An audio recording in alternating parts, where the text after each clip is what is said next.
He asked me to shave his neck, and my hands shook. It was such a simple request, yet it filled me with an unexpected wave of anxiety. I remember standing there, razor in hand, staring at the vulnerable curve where his hairline met his neck, suddenly aware of how sharp the blade felt between my fingers. This wasn't just about removing hair. It was about trust, intimacy, and a kind of vulnerability I wasn't prepared for. The weight of that moment has stayed with me, because sometimes the most ordinary requests reveal extraordinary truths about our relationships and ourselves. I should probably back up and explain how I found myself in this position. James and I had been dating for about 8 months. He was the methodical type, an engineer who approached everything with precision, including his appearance. Every 3 weeks, like clockwork, he'd visit his barber for a trim, but between appointments, he'd grow increasingly frustrated with the stubble that would creep down his neck. "It makes me feel unprofessional," he'd say, adjusting his collar in the mirror. That particular Sunday morning, we were getting ready for brunch with his parents, people I'd only met twice before and was still desperately trying to impress. James emerged from the shower, towel around his waist, and stood examining his reflection with that familiar look of dissatisfaction. "My barber's closed today," he said, still looking in the mirror rather than at me. Then he turned, holding out a razor like an offering. "Would you mind? Just the neckline." The request hung in the air between us. In the 8 months we'd been together, our relationship had progressed through many forms of intimacy, but this was different. This wasn't passion or emotion. This was careful, deliberate precision with a sharp object against a vulnerable part of his body. I want you to understand why this seemingly mundane moment felt so significant. When someone asks you to hold a blade to their skin, they're saying, without words, "I trust you not to hurt me." It's a physical manifestation of emotional trust. Let me tell you about myself so you can understand my hesitation. I've always been someone who catastrophizes, who imagines worst-case scenarios with vivid detail. As a child, I was the one who couldn't bandage my own scrapes because the sight of blood made me dizzy. In college, I changed majors from nursing after nearly fainting during a routine blood pressure demonstration. My hands have never been particularly steady. I'm the friend who always spills coffee and can never apply eyeliner evenly. And now, here was James, asking me to perform a task that required steadiness and precision. "Are you sure?" I asked, my voice betraying my nervousness. "I've never done this before." James smiled with that easy confidence I both admired and envied. "It's not complicated," he said. "Just follow the natural hairline. You'll be fine." He said it as if he were asking me to pass the salt, not hold a blade to his throat. Our bathroom was small, one of those typical apartment bathrooms with barely enough room for 2 people. The morning light filtered through the frosted window, casting everything in a soft glow. Steam still hung in the air from his shower, giving the moment a dreamlike quality. James sat on the closed toilet lid, head tilted forward, exposing the nape of his neck. I stood behind him, razor in hand, suddenly aware of how intimate this position was, me standing over him, his vulnerability on display. The razor felt foreign in my hand. It wasn't a straight razor, thankfully, just a standard safety razor, but it still felt dangerous. I remember thinking about how thin the skin is on the neck, how many vital things flow just beneath the surface. Veins, arteries, the pathway of breath and voice, all protected by nothing more than a few millimeters of skin. And here I was, about to drag metal across it. "You're overthinking this," James said, catching my expression in the mirror. "It's just hair." But it wasn't just hair to me. It was a test of some kind, of my steadiness, my carefulness, my attention to detail. All qualities I'd never been particularly confident in. I thought about all the times in my life when my clumsiness had been a source of gentle teasing or genuine frustration. The wine glass I'd knocked over at a dinner party. The time I'd tripped walking upstairs at a work function. The countless small injuries I'd inflicted on myself through simple carelessness. "Let me just watch a quick YouTube tutorial," I said, reaching for my phone. James laughed. "You don't need a tutorial. Just follow where the hair changes direction." I took a deep breath and stepped closer. The first touch of the razor against his skin made us both tense. I could feel his body stiffen slightly, though he tried to hide it. My hand trembled visibly, and I pulled back. "Sorry," I whispered. "Let me try again." "Take your time," he said, but I could hear the slight edge in his voice. Not impatience exactly, but awareness. Awareness that he had placed himself literally under the knife in my unsteady hands. I want to explain why my hands shook so badly in that moment. It wasn't just about the physical act. It was about what this moment represented. In relationships, we're constantly navigating boundaries of trust and vulnerability.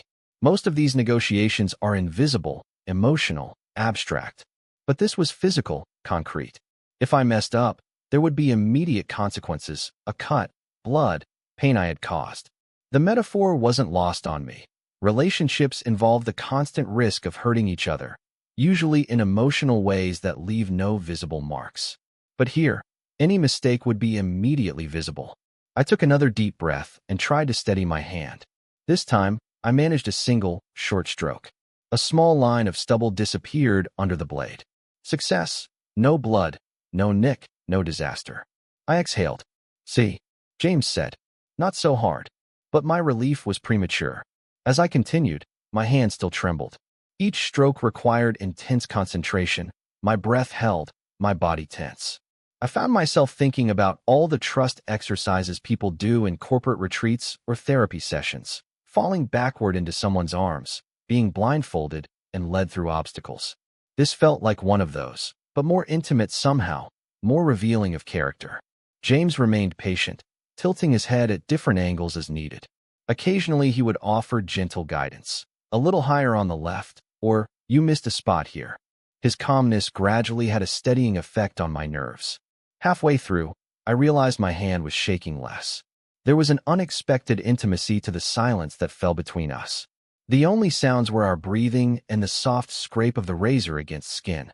I became hyper-aware of the warmth radiating from his body, the scent of his shampoo, the vulnerability of his exposed neck. I noticed things I'd never paid attention to before, the exact pattern of his hairline, a tiny mole behind his right ear, the way the muscles in his neck tensed and relaxed. Almost done, I said, more to break the silence than anything else. You're doing great, he replied, and I could hear genuine appreciation in his voice. Let me tell you what was happening in my mind during those final strokes of the razor.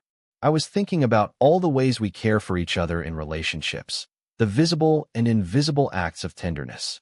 I was thinking about my grandmother, who had shaved my grandfather's face during the last months of his life when Parkinson's made his hands too unsteady to do it himself. I was thinking about trust as a muscle that strengthens with use.